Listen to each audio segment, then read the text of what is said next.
আমাদের জীবনে ৫টা অভ্যাস একদম ঝেড়ে ফেলতে হবে। তাহলে দেখবে আমরা অনেক খুশি থাকব। হয়তো আমাদের পক্ষে সেগুলো অনেক কঠিন, কিন্তু তাও আমাদেরকে করতে হবে। আর সেই ৫টা অভ্যাস আমি এখন তোমাদেরকে শোনাবো। তোমরা কিন্তু আমার ভিডিওটা শেষ পর্যন্ত দেখবে। ৫টা অভ্যাসের মধ্যে প্রথম হলো অন্যের দয়া কামনা করা। আমরা যারা অন্যের দয়া কামনা করি, দেখবে আমরা নিজেরা কিন্তু কোনো দিন খুশি থাকতে পারি না বা পারবো না।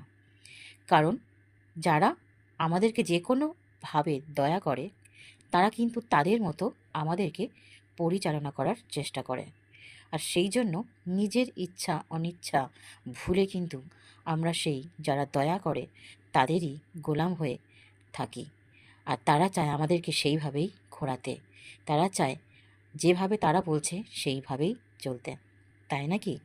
তাই যদি আমরা অন্যের দয়া আমরা নেওয়ার চেষ্টা করি, তাহলে আমাদের কিন্তু খুশিটাই চলে যাবে। তাই অন্যের দয়া আমাদেরকে না নেওয়াই ভালো। নিজের পায়ে দাঁড়িয়ে নিজে এগিয়ে যাওয়াই ভালো, স্বাধীনভাবে।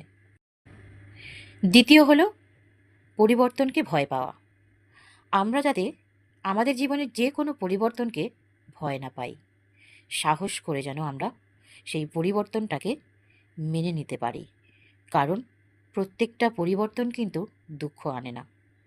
পরিবর্তন আমাদের জীবনে যাই হয়ে থাকুক না কেন, হয়তো একটা সময় সেটা থেকে আমরা খুব ভালো খুশির খবর পাবো, বা আমাদের জীবনটা হয়তো ভালো চলবে, বা আমরা নিজেরাও ভালো থাকবো। সাময়িক সময়টা হয়তো আমাদের কষ্ট হবে, কারণ আমরা হঠাৎ করে কোনো পরিবর্তনকেই মানতে পারি না।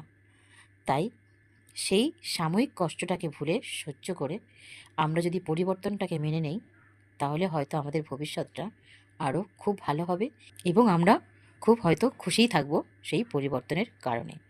তাই যে কোনো পরিবর্তনকে ভয় পেলে হবে না। আমাদের যে কোনো পরিস্থিতি বলো, আমাদের যে কোনো সম্পর্ক বলো, কোনো পরিবর্তনকেই ভয় পেলে চলবে না। তৃতীয় হলো অতীতকে মনে রাখা। হয়তো অতীতকে আমরা পুরোপুরিভাবে ভুলতে পারি না, কিন্তু অনেক সময় এই অতীতই কিন্তু আমাদেরকে জর্জরিত করে তোলে। অতীত থেকে আমরা যদি যে শিক্ষাটা পাই, সেই শিক্ষাটা নিয়ে যদি আমরা চলি, তাহলে কিন্তু আমাদের পক্ষে খুবই ভালো।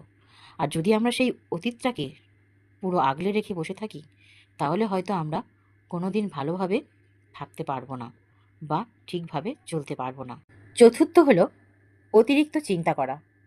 আমরা সবসময় দেখবে অতিরিক্ত চিন্তা করে থাকি।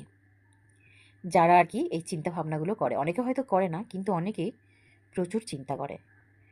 আজকে কি হবে, কালকে কি হবে, কালকে কি হয়েছে, আমরা চিন্তা করতেই থাকি।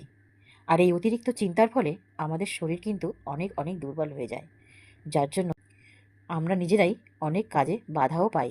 কারণ শরীর মন না ভালো থাকলে আমরা কিন্তু কোনো কাজই ঠিকমতো করতে পারবো না। তাই অতিরিক্ত চিন্তা না করাই ভালো। অতিরিক্ত চিন্তা করলে আমাদের অনেক ক্ষতি হয়। আর পঞ্চম বা শেষ, এটা হলো নিজেকে ছোট মনে করা। কোনো দিন নিজেকে ছোট মনে করতে নেই, যে ওরা পারছে আমি পারবো না, আমার তো এই যোগ্যতা নেই, আমি এটা জানি না, আমি ওটা জানি না। কোনো দিন ছোট না করাই ভালো। কারণ আমরা যদি নিজেকে ছোট করি, সেখানেই আটকে থাকবো, কোনো কিছু করে এগিয়ে যেতে পারবো না। তাই নিজেকে কখনো ছোট মনে করবে না। সবসময় নিজেকে বলতে হবে আমি পারি, আমি পারবো, আর আমি এই কাজটা করে ঠিক সফলতা লাভ করব। তাই অন্যের থেকে নিজেকে সবসময় ছোট করা উচিত নয়।